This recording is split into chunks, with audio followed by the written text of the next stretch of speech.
په والله بالله که مو دا وړی شړی سي ولې موږ مو پیژنو چې تاسو د تورې خلک نه یاست.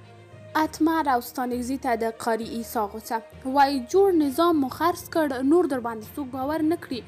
نور حال خپله وګورئ او چینل سبسکرایب کړئ.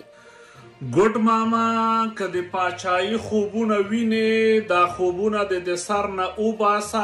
ټول نظام اردو پولیس امنیت په میلیاردونو ډالر در سره و نه د ولس ته خدمت وکړه نه د عدالت ته توره وکړه نه د سولې دپاره کار وکړ.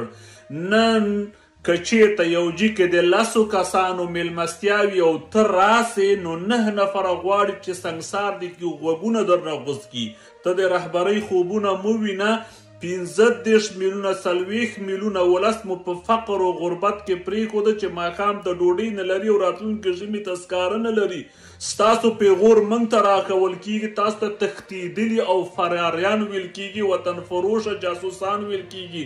نن تاسو دا خوځښت چې کوم روان کړی که راغلی په یو کونج کې کښېنئ. یو سړی وایي چا په واده کې نه پرېښوده هغه ویل چې د ناوې څنګ ته کښېنم. خلک غواړي چې سنګسار هم کې غوږونه هم غوڅ کړي او تاسو لالاګیاستئ د دې ولس په سرنوشت باندې خبرې کوئ.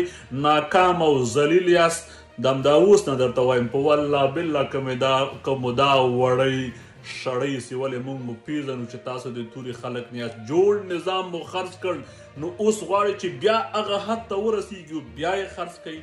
نه ورک شئ.